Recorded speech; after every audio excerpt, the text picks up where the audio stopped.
Bienvenue à nouveau.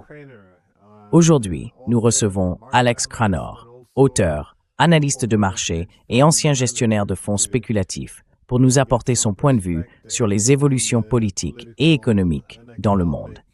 Merci d'être revenu dans l'émission. Toujours un plaisir d'être avec vous. Glenn Deason, merci pour l'invitation. Je me disais aujourd'hui qu'il est très facile de se laisser happer par tous ces événements du quotidien, tellement les choses vont vite dans le monde en ce moment. On voit par exemple le mémorandum d'entente entre les États-Unis et l'Iran, qui, à mon sens, représente une défaite humiliante pour les États-Unis. C'est un vrai tournant dans l'histoire américaine. Je dirais même que je n'ai jamais vraiment vu ça auparavant. Et cela pourrait transformer non seulement la région, mais aussi avoir un impact sur le monde entier. On voit aussi l'OTAN participer de plus en plus directement à des attaques sur le territoire russe, ce qui, selon moi, ou du moins, c'est ce que je prévois, pourrait, dans un avenir pas si lointain, déclencher une réaction aux conséquences imprévisibles et incontrôlables.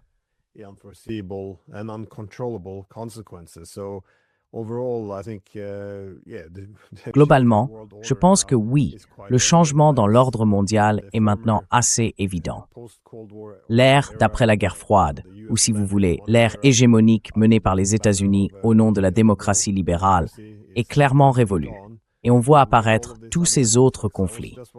Je me demandais simplement, comment voyez-vous l'interconnexion entre cette guerre contre l'Iran, la guerre contre la Russie et la guerre économique contre la Chine? Comment reliez-vous tous ces conflits entre eux? Bien sûr, ce sont des champs de bataille distincts, mais ils sont aussi largement liés. Désolé, c'est une très grande question.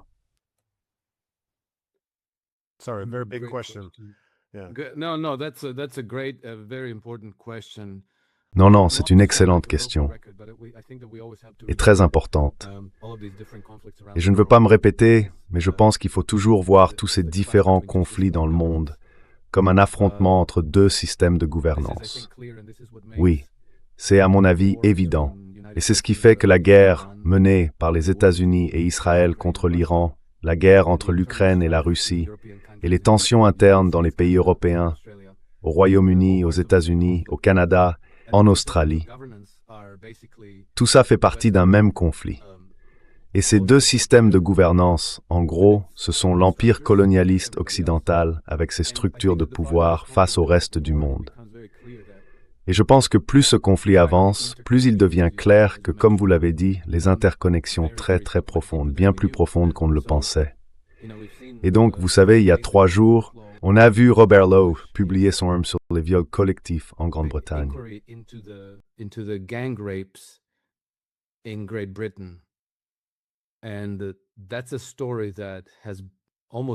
Et c'est une histoire qui a presque disparu, alors qu'elle dure depuis des décennies. Parce qu'en réalité, pratiquement tout l'establishment politique britannique, de la police dans la rue, aux services sociaux, au service national de santé, aux conseils locaux, aux ministères, aux médias, jusqu'au bureau du Premier ministre et à la famille royale, fait partie du complot. Et on le voit clairement maintenant, parce que ce que le rapport a révélé, c'est sans doute le plus grand crime jamais commis dans l'histoire britannique contre le peuple du Royaume-Uni. Et les grands médias n'en ont pas parlé. Ils l'ignorent complètement. La famille royale, elle, ça fait maintenant 3 jours, n'a rien dit. Silence total. Je pense que ce silence en dit bien plus que tout ce qu'il pourrait dire à ce stade. Parce que si vous êtes vraiment là pour représenter votre peuple, pour...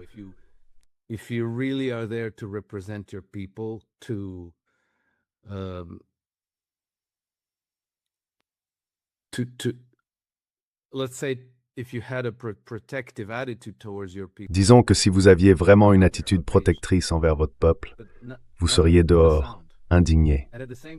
Mais là, pas un mot.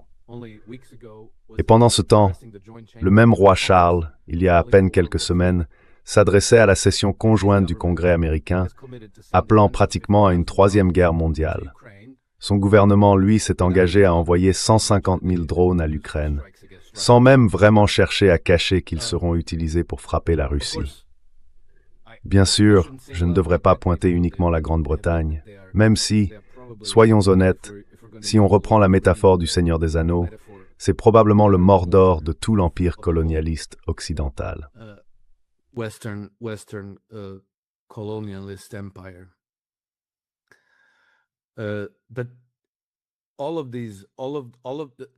Mais tout ça, cette pourriture a touché une grande partie du monde, mais surtout l'Occident. Parce que bon, si on parle simplement des viols collectifs, ce qui peut sembler n'avoir aucun lien avec la guerre en Iran ou le protocole d'accord, en réalité, tout est lié. Les mêmes problèmes qu'on voit au Royaume-Uni avec ces viols collectifs se retrouvent aussi en France, en Belgique, en Allemagne, en Suède, en Norvège, en Islande et en Irlande. Et le schéma est quasiment identique. On a des groupes de migrants qui commettent des viols à grande échelle, et on observe exactement la même réaction des gouvernements face à ces crimes. Accuser de haine quiconque ose en parler, adopter des mesures de plus en plus dures pour faire taire ce qu'ils appellent des discours de haine, punir les victimes, faire preuve d'une grande indulgence envers les auteurs, les protéger, leur garantir l'anonymat. Protecting them, providing them anonymity, and it goes on and on.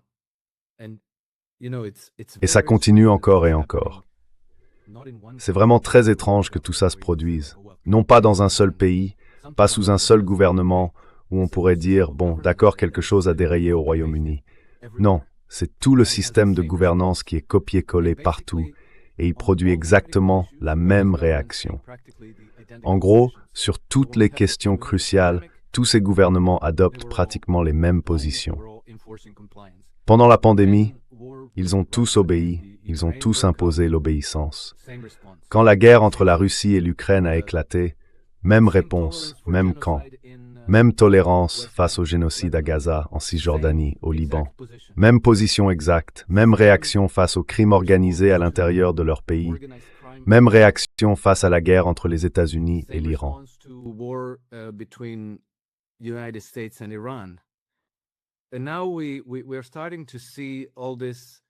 Et maintenant, on commence à voir tout ça se déliter un peu.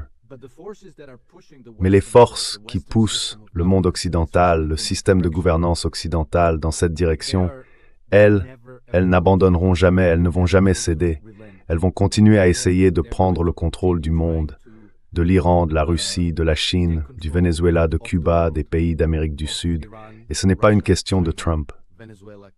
Ce n'est même pas une question de tel ou tel gouvernement. Ce n'est pas Keir Starmer, par exemple. Vous savez, les réseaux de viol existent depuis, comme on l'a découvert depuis les années 1950. Le désir inextinguible de détruire la Russie, lui, remonte à, sans doute à plusieurs siècles.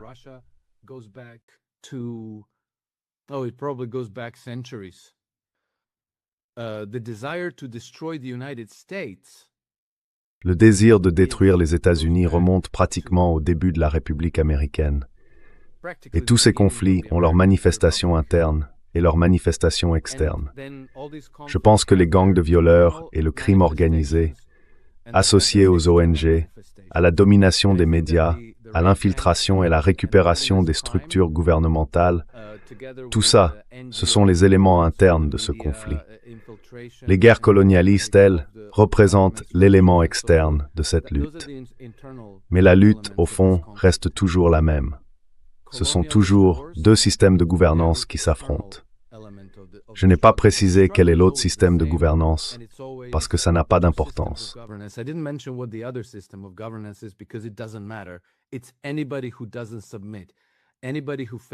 C'est tous ceux qui ne se soumettent pas, tous ceux qui refusent d'obéir.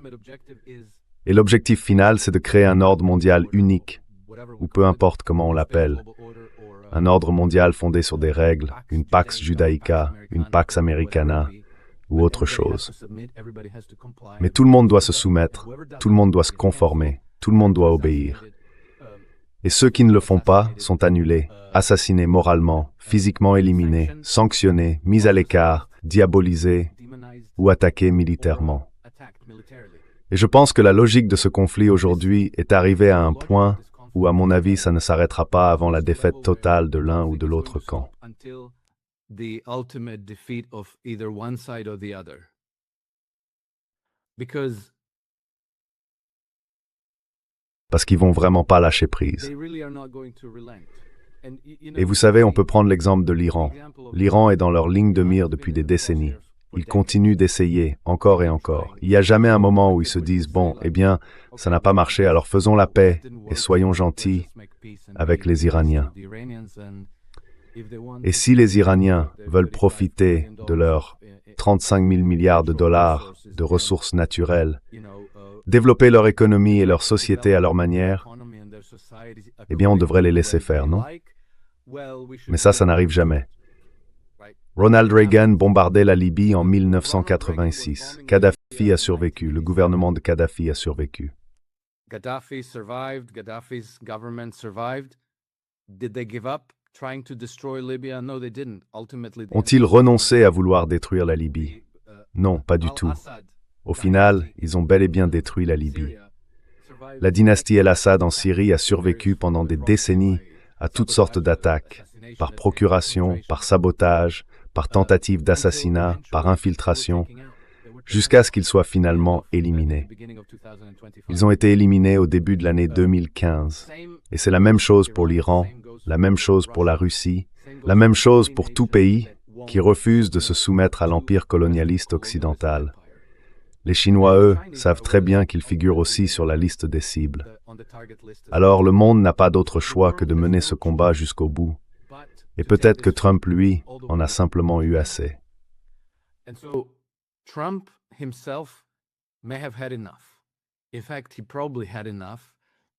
And I think that it'll En fait, il en avait sans doute assez. Et je pense qu'il sera difficile pour eux de pousser Trump à repartir en guerre contre l'Iran. Même si aujourd'hui certaines informations circulent disant que justement, la raison pour laquelle Trump a accepté cette défaite humiliante d'un protocole d'accord, c'est qu'ils veulent simplement gagner du temps, un peu comme avec les accords de Minsk jusqu'à la prochaine occasion. Oui, c'est tout à fait possible. Mais ce ne sera sans doute pas Trump. Ce sera quelqu'un d'autre parce que la continuité du système de gouvernance dépasse n'importe quelle administration. Donc pour l'instant, on a quelques raisons d'être prudemment optimiste. Mais le conflit, lui, ne va pas s'arrêter.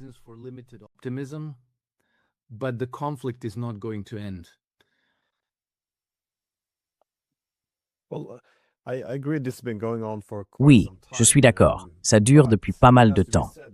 Mais il faut reconnaître que dans les années 90 et même après, l'hégémonie libérale paraissait stable.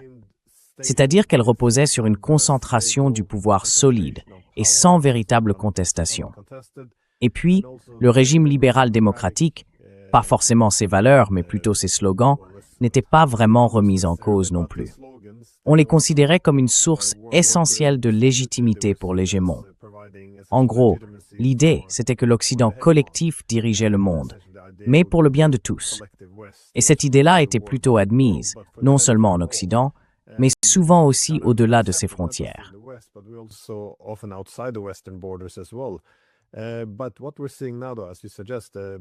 Mais ce qu'on voit maintenant, comme vous le dites, c'est cette lutte interne.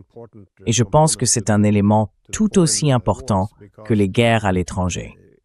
Parce que franchement, je me demande combien de temps ça peut encore durer.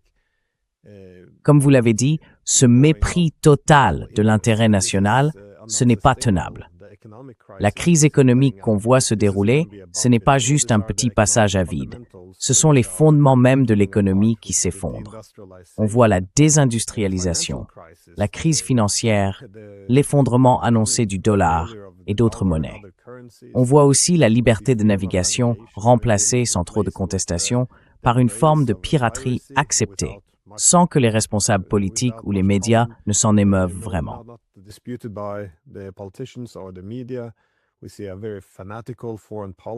On voit une politique étrangère vraiment fanatique. Tout est une question de bien contre le mal. On est toujours en train de combattre un nouveau Hitler. On accepte cet état de guerre permanente. Apparemment, on n'a aucun problème à s'allier avec Daesh en Syrie. On peut condamner ou essayer de légitimer quand ces fanatiques massacrent des civils. On peut même s'allier avec des fascistes. On voit ouvertement des gens faire des références favorables à Hitler, porter des symboles fascistes, et leur premier réflexe, c'est de trouver des excuses. Comme tu l'as dit, on entend sans gêne des appels à une troisième guerre mondiale, venant même de la royauté britannique. Il n'y a plus de peur de la guerre nucléaire. On balaye ça d'un revers de main en disant que c'est moral d'ignorer cette peur, parce que ce serait du chantage nucléaire.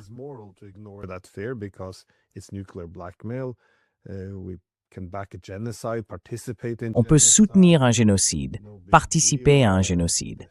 Pas de problème. La confiance dans les médias s'effondre. La légitimité des gouvernements aussi. Je veux dire, Scholz est tombé à 15% d'opinion favorable. Il est suivi de près par Macron et Starmer, tous les deux sur la même pente descendante. Et tu sais, un peu partout en Europe, la situation n'est pas beaucoup plus brillante. Comme tu l'as dit, l'opposition est criminalisée, surtout en Allemagne, où ils s'en sont pris à l'AfD, qui est pourtant le plus grand parti, mais qu'on considère maintenant comme une organisation extrémiste. En Roumanie, au moins, ils ont carrément annulé les résultats des élections. Et encore, on pourrait continuer.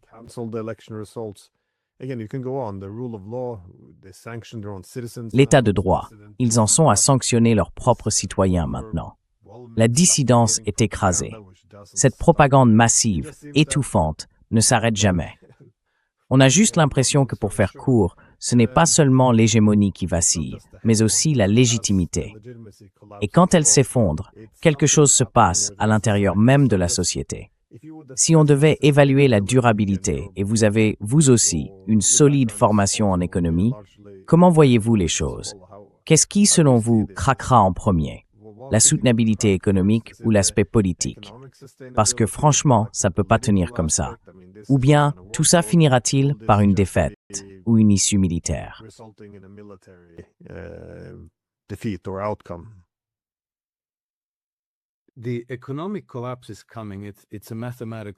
L'effondrement économique arrive.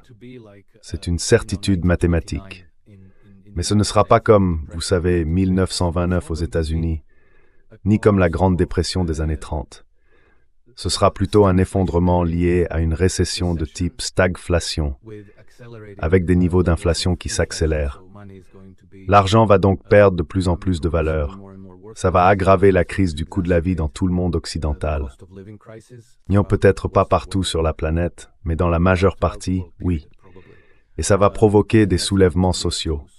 Et là, on ne sait pas ce qui va se passer, parce qu'on n'a jamais connu une situation pareille. Dans le passé, les élites au pouvoir avaient toujours le monopole des médias, et c'était relativement facile pour elles de contrôler le récit.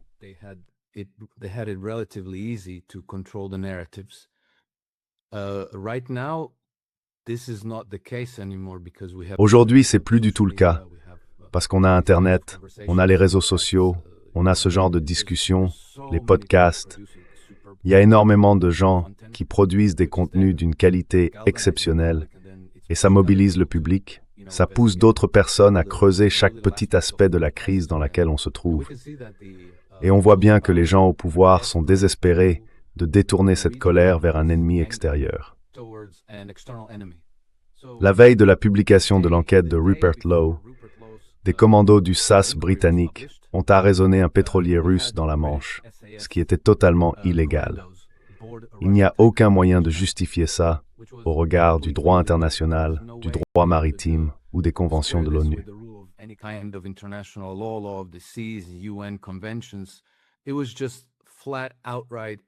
C'était tout simplement un acte de piraterie, pur et simple. Ils ont remorqué le navire jusque dans les eaux territoriales britanniques, puis ils ont affirmé en avoir la juridiction. C'est donc une provocation très claire envers les Russes. Ensuite, les Russes ont envoyé une frégate dans la Manche, et là, un petit bateau privé a foncé droit sur elle, comme s'il allait la percuter. Et vous savez, si vous étiez un marin ou un commandant russe à bord de ce navire, vous auriez forcément pensé que c'était un drone explosif prêt à s'écraser sur vous. Heureusement, les Russes ont réussi à éviter un incident plus grave en tirant d'abord des fusées éclairantes, puis des coups de semonce.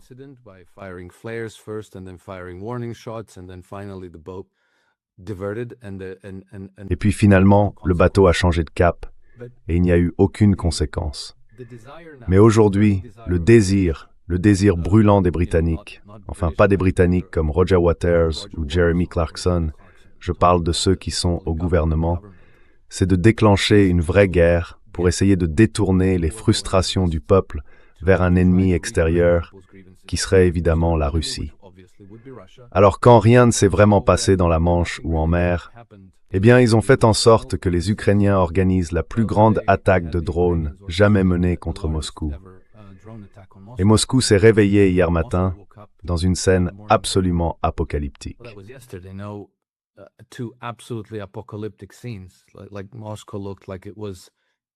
Moscou, à ce moment-là, donnait l'impression d'avoir subi des bombardements alliés. On voit donc clairement qu'il y a des tentatives d'orchestrer une guerre, parce que c'est le meilleur moyen de détourner l'attention d'une crise intérieure. Quand l'argent s'effondre, quand il n'y a plus de nourriture dans les rayons, plus de médicaments dans les pharmacies, quand les gens ne peuvent même plus obtenir un rendez-vous chez le médecin, eh bien, on met toute la faute sur la Russie.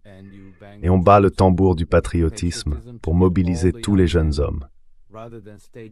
Plutôt que de risquer une révolution chez soi, on organise leur massacre à grande échelle sur le front de l'Est. C'est ce qui s'est passé pendant la Première Guerre mondiale, et je suis convaincu que c'était délibéré, parce que c'est devenu une sorte de schéma récurrent pour...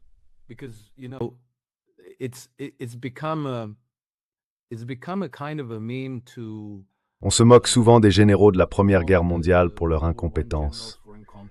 C'est presque devenu un fait culturel. On le voit dans les séries, dans les films, partout. Des généraux qui n'avaient pas compris que le monde avait changé, que l'ennemi avait des mitrailleuses et qui envoyaient vague après vague d'hommes à une mort certaine, sans raison apparente. Mais personne ne s'est jamais vraiment demandé, est-ce que c'était délibéré?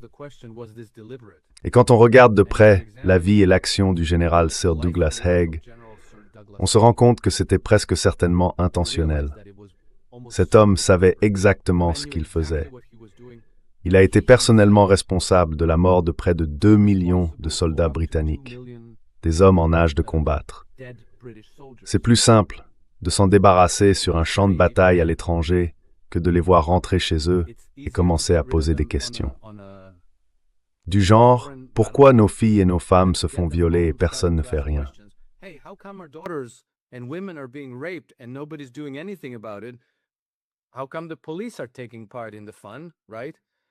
Comment se fait-il que la police participe à tout ça, hein? Comment se fait-il que les journaux étouffent l'affaire? Et les médias et la famille royale, pourquoi? Vous voyez, quand les gens commencent à poser ce genre de questions, c'est la légitimité du système qui s'effondre. Et quand cette légitimité s'effondre, on se dirige presque inévitablement vers une révolution ou une guerre civile.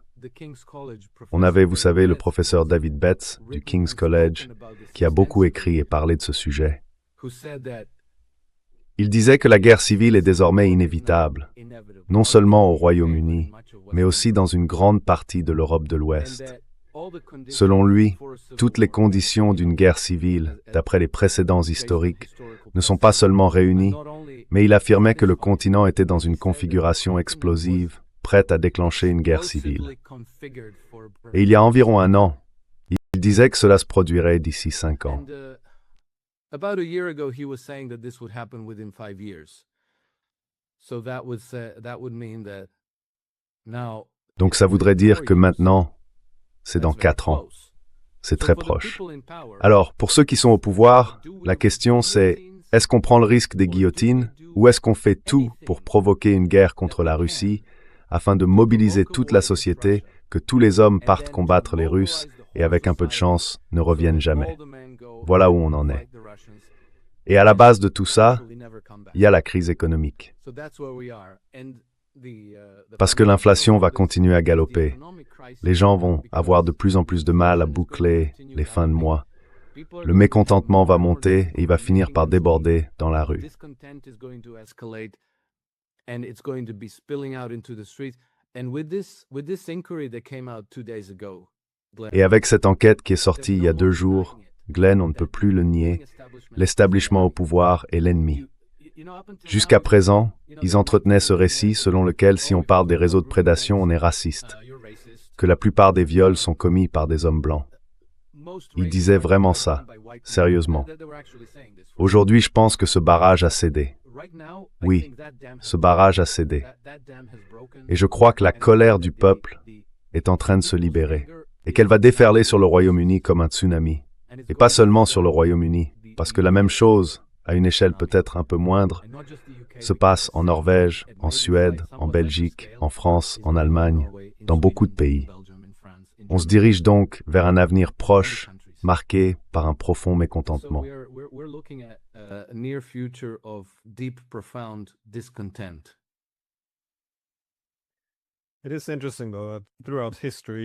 C'est intéressant quand même.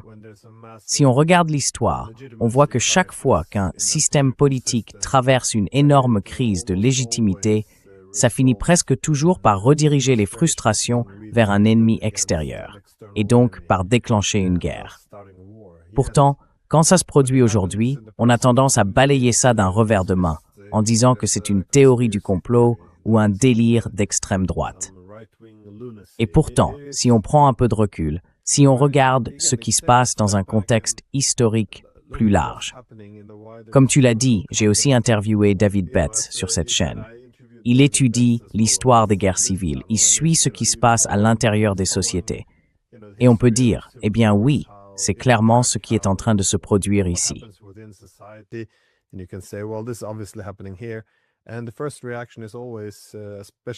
Et la première réaction, c'est toujours la même, surtout de la part des médias politiques établis.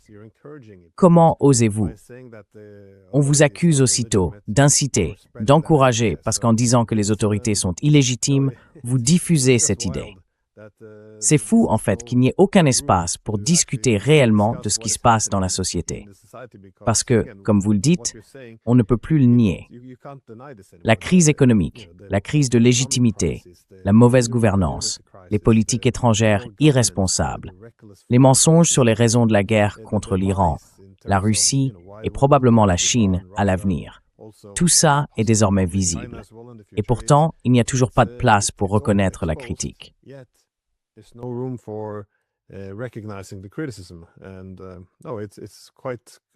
Et non, c'est complètement fou.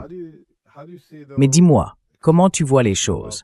Parce que ce que tu as mentionné à propos du bombardement de Moscou, ça vraiment, j'arrive pas à m'y faire. On a tous ces pays occidentaux qui se vantent, qui montrent chaque jour combien de drones ils produisent, comment ils aident avec le renseignement, comment ils repèrent les cibles, comment ils encouragent des frappes plus profondes en Russie. C'est leur objectif. Ils veulent avoir plus de frappes à longue portée. Ils vont produire ces armes en masse pour frapper la Russie. Et pourtant, si tu poses la question, mais où tout ça nous mène exactement? Comment est-ce qu'on peut dire qu'on ne devient pas, nous aussi, partie prenante?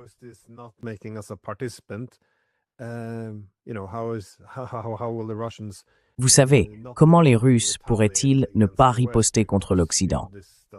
Parce que, franchement, ça ne tient pas. Il n'y a rien. En général, on entend des slogans du genre « La Russie l'a bien cherché » ou « Il n'avait qu'à pas envahir l'Ukraine ». Mais personne ne pose la vraie question. Comment se fait-il que ça ne fasse pas de nous un acteur direct? Et jusqu'à quel point devient-il impossible pour la Russie de ne pas réagir? J'ai l'impression que l'instinct de survie, enfin on est presque à zéro là. On dirait qu'il n'y a plus de bon sens, juste des slogans émotionnels. Et vous savez, tout le monde semble devoir s'unir autour de la haine. C'est, je ne sais pas,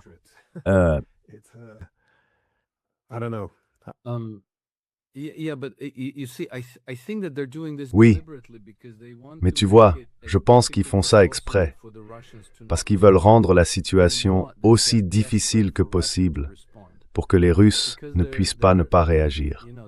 Ils sont désespérés de voir la Russie répondre, parce qu'ils perdent leur légitimité chez eux. Et s'ils pouvaient déclencher une guerre contre la Russie, peu importe qu'ils la gagnent ou non. Ils savent très bien qu'ils ne la gagneront pas. Mais ça aurait l'effet du rassemblement autour du drapeau, tu vois. Parce qu'en ce moment, sans guerre, regarde la monarchie britannique. Ils ont eu 3 jours pour dire quelque chose sur le viol à grande échelle de jeunes filles anglaises sur le territoire britannique, et ils n'ont absolument rien dit.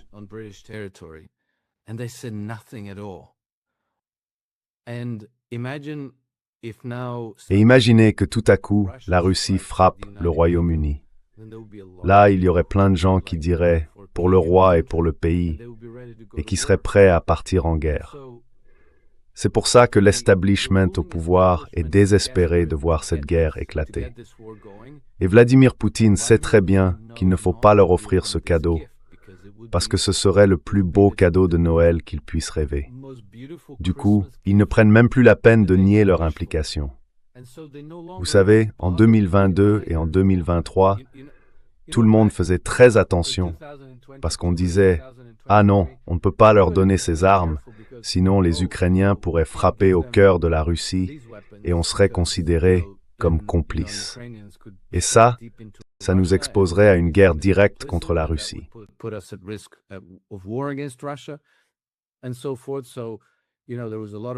Alors, vous savez, il y a eu beaucoup d'hésitation, par exemple, à leur donner les chasseurs F-16, parce qu'ils sont capables de transporter des armes nucléaires.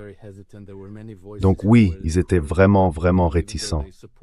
Il y avait beaucoup de voix qui, même si elles soutenaient l'Ukraine, étaient farouchement opposées à ça. Mais maintenant, c'est le moment où tout y passe. On sort tout, peu importe. Ils le disent presque ouvertement. C'est nous. Regardez, c'est nous qui le faisons. Les Ukrainiens appuient sur la gâchette, mais c'est nous qui agissons. C'est nous qui planifions. Le Royaume-Uni, Keir Starmer s'est rendu en Ukraine en janvier 2025, juste avant l'investiture de Donald Trump, et il a signé un accord de partenariat de 100 ans avec l'Ukraine. Et dans cet accord, il est précisé que le Royaume-Uni soutiendra l'Ukraine dans le développement de la guerre par drone.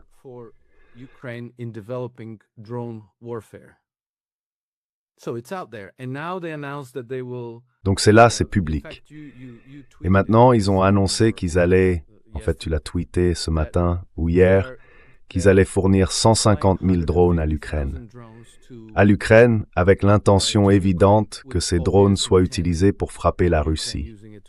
Alors tu vois, si je tire sur quelqu'un et que toi, tu m'apportes les balles et tout ce dont j'ai besoin pour le tuer, tu es complètement complice.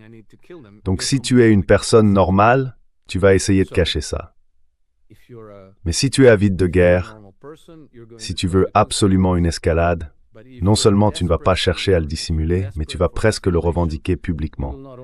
Et c'est là qu'on en est. Et ça pose un vrai problème, parce que Vladimir Poutine comprend très bien le jeu, et il ne va pas leur faire ce cadeau.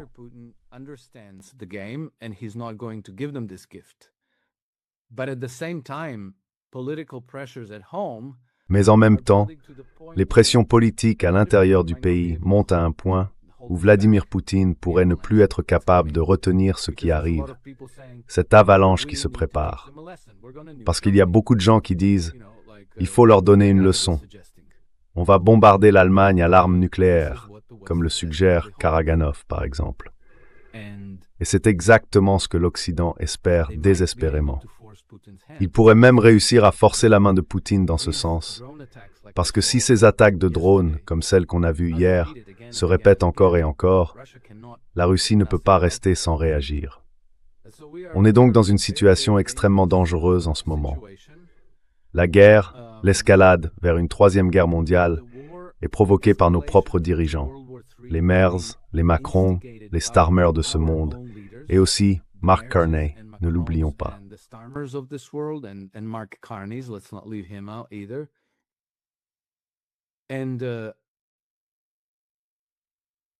Et le précédent historique jouerait en leur faveur, parce qu'il est toujours plus facile d'escalader que de faire preuve de retenue.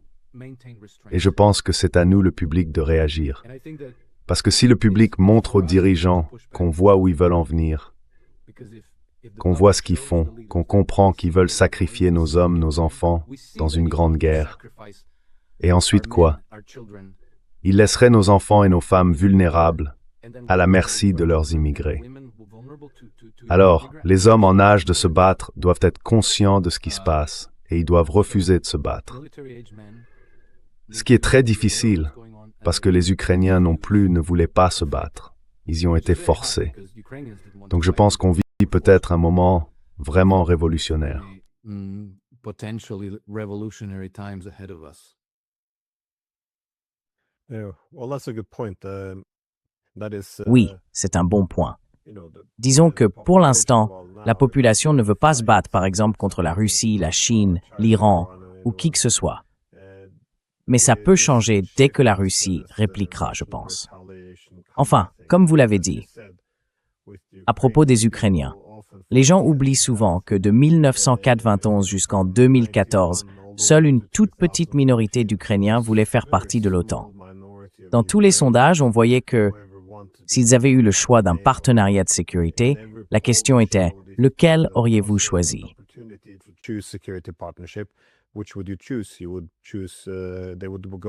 Ils auraient choisi, ils se seraient tournés vers la Russie, ou idéalement, ils n'auraient pas eu besoin de faire partie d'un bloc quelconque. Mais ça penchait clairement du côté russe.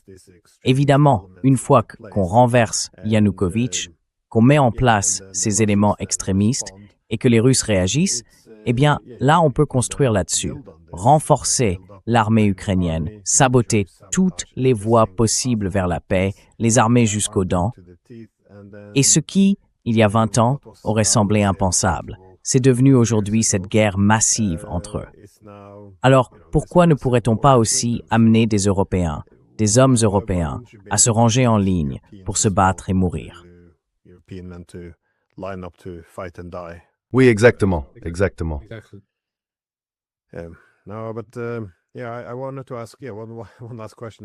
Je voulais poser une dernière question, pas sur la Russie, mais plutôt sur, enfin, pas complètement sans rapport, sur la manière dont vous voyez le rôle de l'Iran dans tout ça. C'est difficile de croire que les Américains aient accepté une reddition permanente. Est-ce que, selon vous, c'est juste une phase de repli, ou bien pensez-vous qu'ils ont fini par admettre qu'on ne peut pas vaincre l'Iran ici? En somme, est-ce qu'ils se résignent à la réalité, ou comment évaluez-vous ce mémorandum d'entente? I think there's no question that they will try to regroup, but Je pense qu'il ne fait aucun doute qu'ils vont essayer de se regrouper. Mais ce n'est pas forcément Trump. C'est juste que tout ça ne va pas s'arrêter. Vous savez, de la même manière qu'ils n'ont jamais renoncé à détruire la Syrie, ils n'ont jamais renoncé à détruire la Libye, l'Irak, et ainsi de suite. Et même après leur retrait d'Afghanistan, on a entendu beaucoup de commentaires venant, disons, de l'establishment au pouvoir, disant qu'il faudrait sans doute retourner en Afghanistan.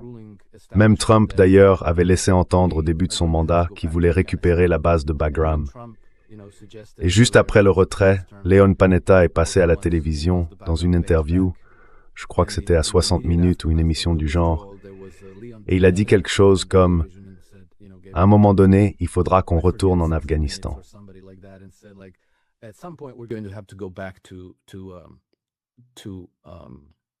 To Afghanistan. So there's no question that they're going to regroup and Il ne fait aucun doute qu'ils vont se regrouper. Peut-être que ça ne se fera pas sous Trump, mais peu importe. Quelle que soit la force dans la société, quel que soit le mécanisme qui au final récupère le gouvernement et l'oblige à travailler pour les cartels bancaires, à mobiliser la société pour des guerres coloniales, ce mécanisme existe toujours. Alors par exemple, si on parle précisément de l'Iran, on a vu que l'Iran est dans le viseur pour un changement de régime depuis les attentats du 11 septembre. Non? Wesley Clark a dit qu'après ces attentats, au Pentagone, il parlait déjà de faire tomber 7 pays en 5 ans. C'était en 2001. Ce qui voulait dire qu'il prévoyait déjà de renverser le régime iranien d'ici 2006. Ça ne s'est pas produit. Ils ont eu beaucoup de difficultés avec la Libye, et aussi beaucoup de difficultés avec la Syrie.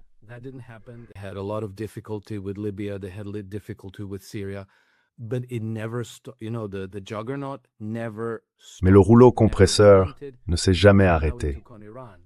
Il n'a jamais ralenti. Et maintenant, il s'en prend à l'Iran. Le fait d'avoir perdu la première guerre ne veut pas dire qu'ils vont s'arrêter.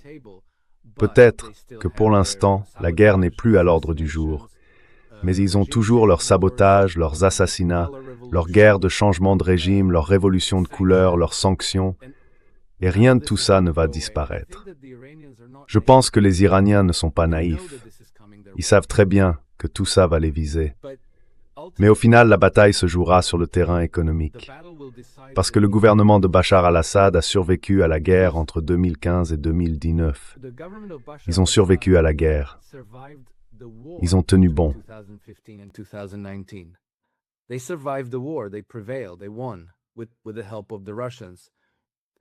Ils ont gagné avec l'aide des Russes. Mais le pays a été écrasé par les sanctions économiques. L'économie a été détruite. Et maintenant, la société devient très vulnérable, très perméable aux intérêts étrangers qui peuvent s'infiltrer avec des sacs pleins d'argent liquide. Un juge, un chef de la police ou un général touche à peine $50 par mois, et voilà qu'un agent du MI6 débarque avec des liasses de billets de $100. Ça peut aller très loin. Ils peuvent détourner le système gouvernemental, l'affaiblir, au point qu'un peu de pression suffit à le faire tomber. Et c'est pour ça que je crois, même l'ultra-faucon Ghalibaf, en Iran, disait qu'il fallait désormais se concentrer sur les questions économiques. We have to turn our attention to issues of economy. Fortunately, today, I think that the struggle is. Heureusement, aujourd'hui, je pense que la lutte est assez visible et assez cruciale pour que les Chinois et les Russes comprennent tout ça et qu'ils fassent tout leur possible pour aider l'Iran, pour que son économie respire, qu'elle se développe, que la population vive correctement. L'objectif, c'est d'éviter que le gouvernement iranien ne tombe entre les mains de l'empire colonialiste occidental. Mais les acteurs de cet empire colonialiste, pour eux aussi, ce combat est existentiel. Ils ne savent rien faire d'autre que coloniser des régions du monde, transformer leurs richesses en flux financiers vers leurs grandes banques géantes de Wall Street, de la City de Londres ou de Paris, et manipuler les systèmes politiques de tous les pays occidentaux pour les entraîner dans ces guerres. Alors non, ça ne va pas s'arrêter.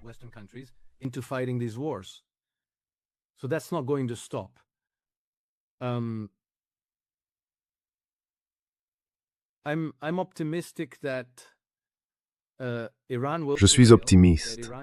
Je pense que l'Iran va s'en sortir, que le gouvernement iranien va survivre à tout ça, et que très probablement l'administration Trump a perdu le goût de la guerre. Mais ils pourraient, vous savez, faire autre chose. Ce que je vois, c'est qu'ils vont sans doute saboter la mise en œuvre de tout accord. Ils vont dire quelque chose comme « Ah oui, bien sûr, le fonds de 300 milliards pour la reconstruction et le redéveloppement de l'Iran. » Mais il y a tous ces obstacles, ces problèmes juridiques, et on ne peut pas lever les sanctions comme ça. En gros, ils vont les faire patienter le plus longtemps possible. Pendant ce temps, le conflit entre l'Iran et Israël va probablement continuer. Les États-Unis vont continuer à soutenir Israël, sinon ouvertement, du moins de manière discrète.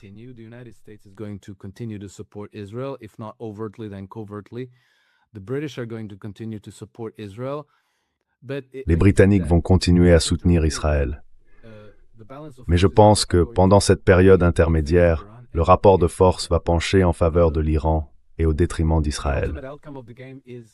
L'issue finale de cette situation va dépendre de facteurs économiques. Elle dépendra surtout de la capacité des Iraniens à développer leur économie et à offrir un certain niveau de prospérité à leur population, malgré les sanctions qui vont se poursuivre. Certaines seront levées, oui, mais il arrive souvent que les juridictions occidentales suspendent les sanctions contre certains pays, alors que dans les faits, les institutions chargées de les appliquer continuent de le faire.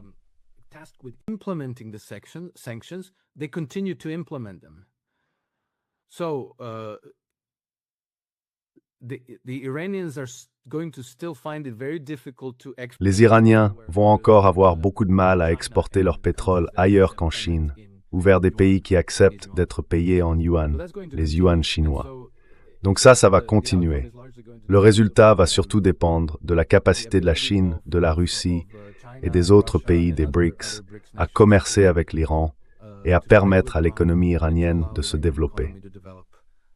En ce qui concerne les juridictions occidentales, je pense qu'il ne fait aucun doute qu'elles vont poursuivre leur approche agressive et colonialiste de la gouvernance mondiale. Elles vont sans doute essayer de se regrouper, peut-être de retrouver un peu de courage et de détermination en s'en prenant à des cibles plus faibles, comme Cuba.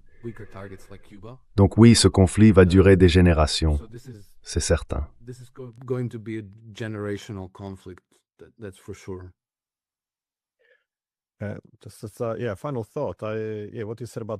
Oui, une dernière réflexion. Ce que tu as dit à propos de Wesley Clark, je me suis dit, oui, c'est un excellent point. C'était un général 4 étoiles à la retraite de l'armée américaine. Il a été commandant suprême des forces alliées de l'OTAN en Europe. En gros, c'était le numéro 1. Il pouvait monter sur scène et dire au public qu'il avait un document du Pentagone expliquant que, oui, le plan c'était d'éliminer 7 pays en 5 ans.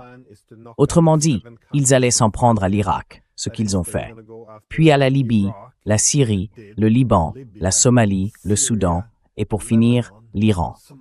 Et aujourd'hui, on sait que les Américains se sont effectivement attaqués à tous ces pays. Et pourtant, quand on écoute notre establishment politico-médiatique, qu'est-ce qu'ils disent? Eh bien que toutes ces guerres étaient séparées, qu'elles n'avaient rien en commun, que tout ça, c'était uniquement pour des raisons humanitaires.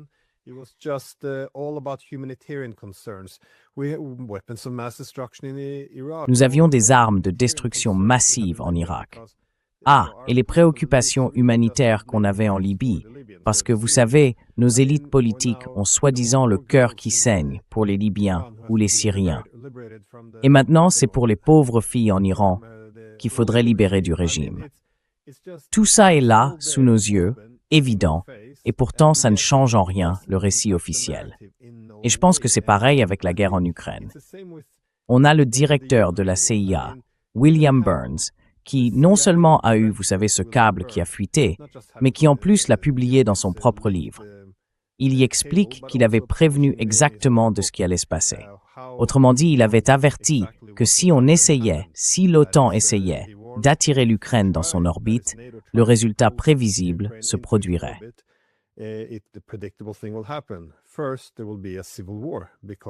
D'abord, il y aura une guerre civile, parce que la plupart des Ukrainiens ne veulent pas entrer dans l'OTAN, surtout à l'Est.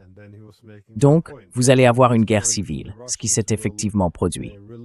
Et ensuite, il faisait remarquer qu'à ce moment-là, les Russes interviendraient à contre-cœur pour soutenir le Donbass et les Ukrainiens de l'Est. Ils ne le veulent pas, mais ils ne voient pas d'autre option. Encore une fois, c'est exactement ce qui s'est passé. Et pourtant, ce fait-là, soutenu par un grand nombre de responsables politiques, militaires et du renseignement à travers l'Occident, n'a aucun impact sur le récit dominant. Rien. Tout le monde répète la même chose. C'était totalement non provoqué. Monsieur Poutine se serait réveillé un matin en voulant simplement restaurer l'Union soviétique. Franchement, on vit vraiment dans un monde post-réalité.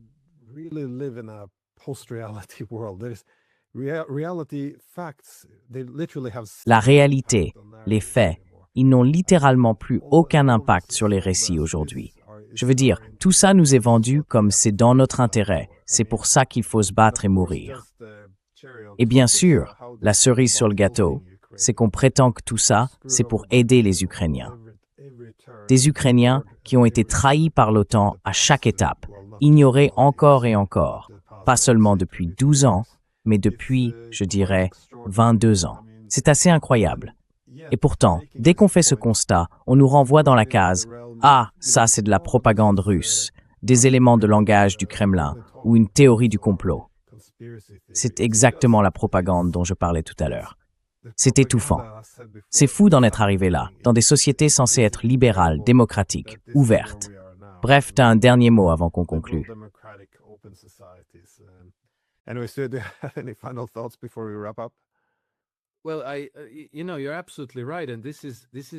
Eh bien, vous savez, vous avez tout à fait raison.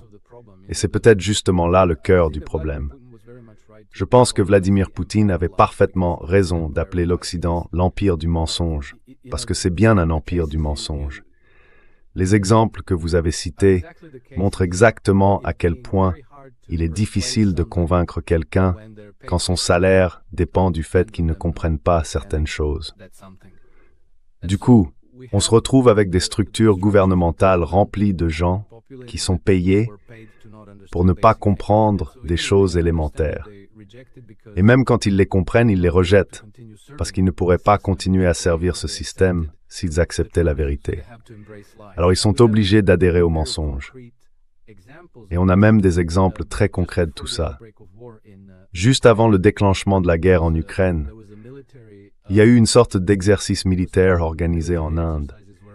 Il y avait des responsables de l'OTAN sur place, et l'un d'eux était un amiral allemand de la marine, l'amiral Kayakim Schönbach. Admiral Kayakim Schonbaum. And there's a video of this discussion. Il y a une vidéo de cette discussion autour d'une grande table ronde avec d'autres hauts gradés militaires, y compris des Indiens. Et à propos de la crise en Ukraine, qui était sur le point d'éclater en guerre, il disait que la solution la moins coûteuse à cette crise, c'était tout simplement de reconnaître et de respecter les préoccupations de sécurité de la Russie, de les prendre en compte et de trouver un moyen de conclure un accord avec les Russes qui répondent à leurs préoccupations légitimes en matière de sécurité. Sa carrière s'est arrêtée ce jour-là. Il a été immédiatement renvoyé. Il a essayé de revenir en arrière. Non, c'était fini. Et donc la personne qui va le remplacer sera quelqu'un qui dira oui à la guerre, un va-t-en-guerre, et qui saura très bien que c'est de reconnaître la vérité ou la discrédité.